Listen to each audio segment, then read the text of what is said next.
There's a sound that's become rare in the modern world, pushed out by cleaner engines, tighter emissions standards, and an industry that's moved on. But if you've ever stood next to a Detroit diesel two-stroke running at full load, you didn't just hear it.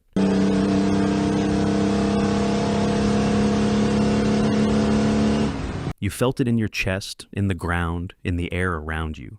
But what many people don't realize is that this engine couldn't run at all without one machine. That unmistakable scream wasn't born in the cylinders. It was driven into existence by a machine the engine couldn't live without. This is the story of the Roots blower, the mechanical lungs of the Detroit diesel. To understand why that blower mattered so much, you have to understand what a two-stroke diesel is actually doing, and more importantly, what it can't do. In a four-stroke engine, the cycle is straightforward. Intake, compression, combustion, exhaust. 4 distinct strokes, each with a dedicated job. The engine breathes in, fires, and breathes out in a clean, predictable sequence. The engine manages its own breathing without requiring a separate forced air system. The intake and exhaust valves open and close at the right moments, and the four-stroke bargain is simple. You give up a power stroke every other revolution, and in exchange you get an engine that can sustain itself. The two-stroke diesel doesn't have that luxury. It fires on every revolution of the crankshaft instead of every other one, which sounds like a straightforward advantage. And in terms of the power density, it is. More combustion events per revolution means more power from a smaller, lighter package. Detroit Diesel built their entire engine family around the two-stroke cycle when they introduced the 71 series in 1938. That decision wasn't made in a vacuum. At the time, Detroit Diesel was building engines for applications where size, weight, and reliability mattered more than anything else. Trucks needed to haul more without getting heavier. Military equipment needed to run in brutal conditions with minimal maintenance. Marine engines needed to deliver constant power for hours at a time without failure. The two-stroke design solved all of those problems at once. By firing every revolution and eliminating the intake valve train, the engine could produce more power from a smaller package, with fewer components to fail. But that advantage came with a cost. The engine could not function on its own. From the very beginning, the blower wasn't an upgrade. It was part of the deal. A two-stroke diesel has no intake valve train. The ports in the cylinder wall handle intake, simplifying the top end. That simplicity translated into a more compact, lighter package that was easier to maintain in the field. For military equipment, marine propulsion, and heavy trucking, those advantages were real and significant. The 71 series designation itself referred to the displacement per cylinder, 71 cubic inches, and the engines ranged from single-cylinder units up to the massive 24 V71, a 24-cylinder behemoth that could produce well over 1,500 horsepower and found its home in heavy marine, industrial, and military equipment, while smaller V variants powered highway trucks. The architecture was scalable, reliable, and offered real advantages in power-to-weight ratio. But that faster cycle comes with a mechanical problem that can't be engineered around, only engineered through. There is no dedicated intake stroke. There is no dedicated exhaust stroke. The piston has to fire. And somewhere in that same downward travel, the engine has to accomplish two things that a four-stroke spreads across 2 full strokes. It has to get rid of the spent exhaust gases, and it has to pull in a fresh charge of air. On its own, it cannot reliably do both. Without the blower, the cycle collapses. Exhaust gases linger, choking out the fresh air needed for the next fire. In practice, this isn't subtle. The engine stumbles, produces thick black smoke, and quickly overheats as residual heat is trapped in the cylinders. It isn't just a loss of performance, it's a fundamental mechanical failure. The engine, as conceived, is incomplete. That problem wasn't unique to diesel engines. Anyone working with two-stroke designs in the early 20th century understood that scavenging, the process of clearing exhaust and refilling the cylinder, was the central challenge of the entire concept.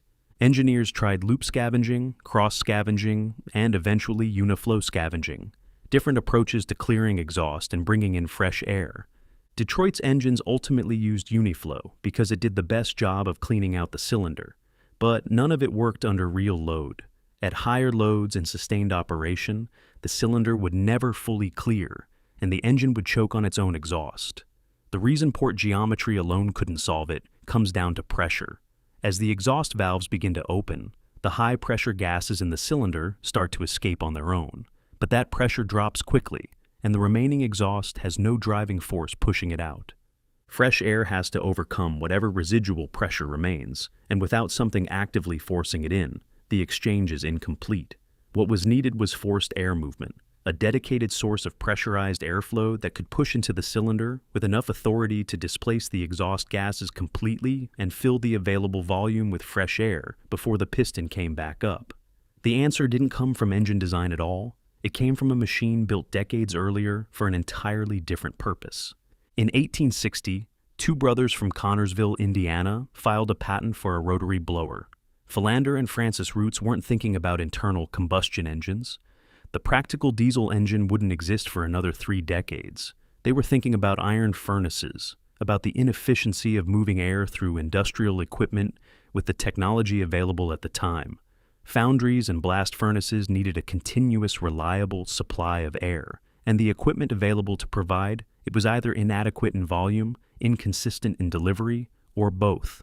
The original design used 2 figure-8-shaped rotors with 2 lobes each, mounted on parallel shafts inside a close-fitting housing. Later, diesel versions evolved into smoother, 3-lobe designs, but the principle stayed the same. The rotors were synchronized by external gears so that they spun in opposite directions without ever actually touching each other or the housing walls.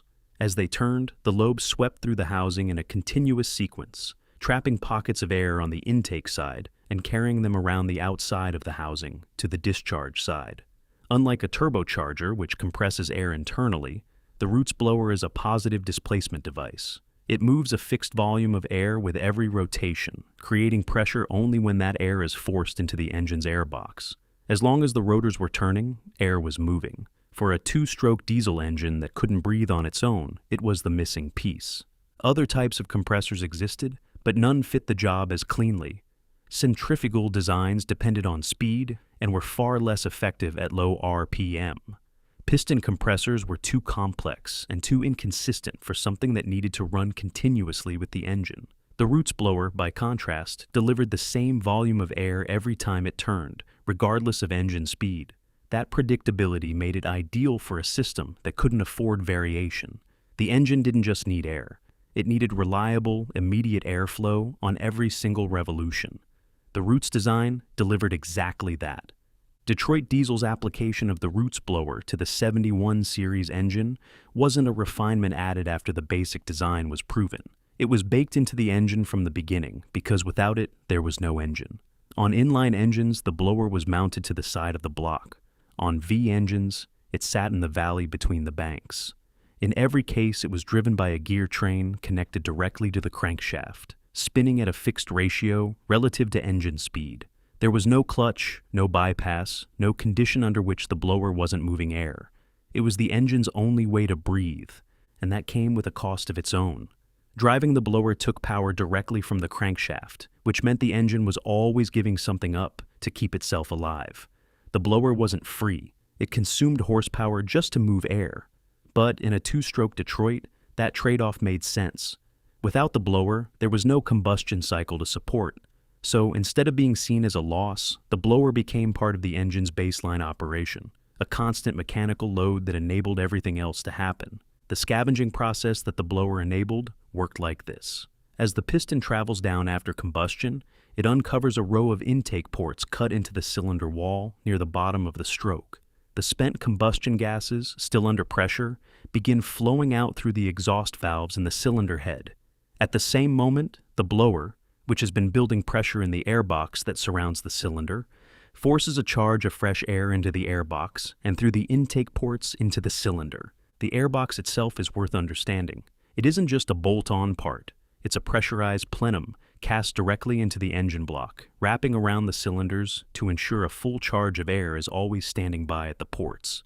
That constant pressure is what gives the scavenging process its authority. That pressure doesn't exist in pulses. It exists continuously. The blower is feeding the airbox every moment the engine is turning, which means the system never has to wait for air the way a naturally aspirated engine does. Even at low RPM, when exhaust flow is weak and a turbocharger would be doing almost nothing, the airbox is already charged and ready. The moment the intake ports are uncovered, air doesn't hesitate. It moves immediately with enough force to take control of the cylinder. That consistency is what makes the system work across the entire operating range, not just at high load. The incoming air doesn't simply fill the space left by the escaping exhaust.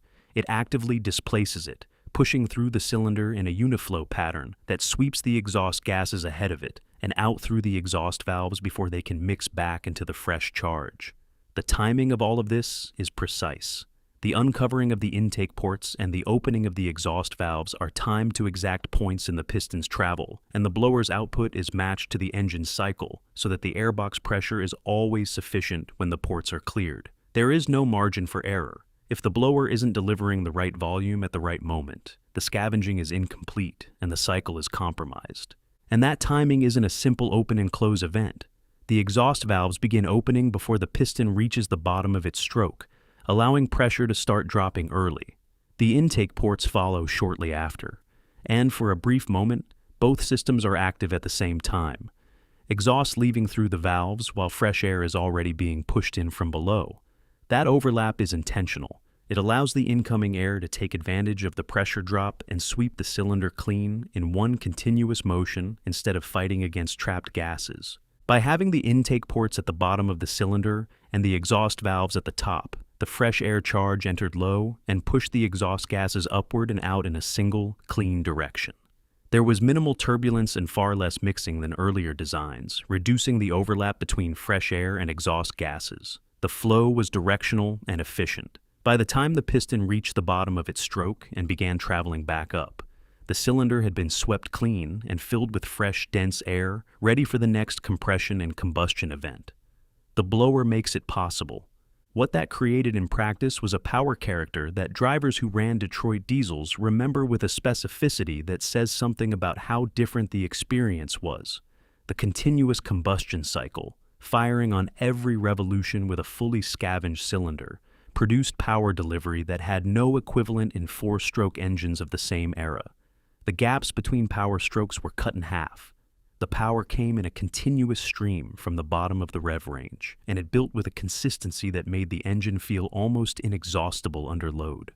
On a long grade with a loaded trailer, a four-stroke engine pulling the same weight is constantly giving ground to the load between power strokes. Since the Detroit fires every revolution, the blower is delivering a fresh charge every time, and the torque never lets up.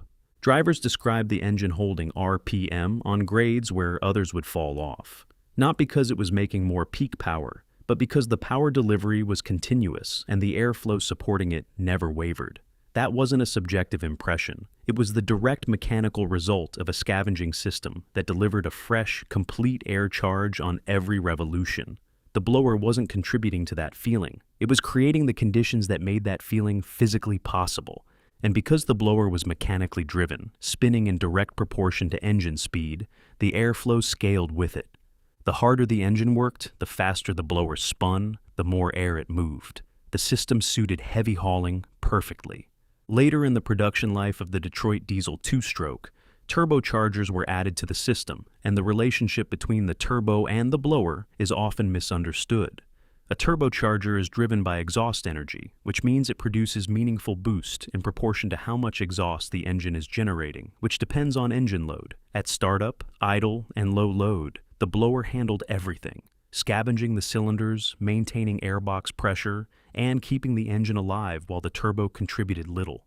As load increased and exhaust energy built, the turbocharger came online and began adding charge density on top of what the blower was already delivering. On some configurations, the turbocharger fed directly into the blower inlet, meaning the blower was pressurizing air that had already been partially compressed by the turbo. Stacking the two systems to produce charge densities neither could achieve alone. The turbocharger and the blower worked together, each doing what the other couldn't, and the blower remained as non-negotiable with a turbocharger installed as it had been on the naturally aspirated engines that came before. Some operators assumed that once a turbo was fitted, the blower was redundant, that it was doing work the turbo could handle. That assumption was wrong every time it was made. Remove the blower from a turbocharged Detroit diesel two-stroke, and the engine doesn't run poorly. It doesn't smoke and struggle and limp along. The scavenging stops, the cylinders can't clear, combustion collapses, and the engine dies. The blower wasn't one part among many. It was the part everything depended on. The sound was inseparable from the system. A Detroit diesel two-stroke at full load produces a sound experienced ears can recognize from a long way off.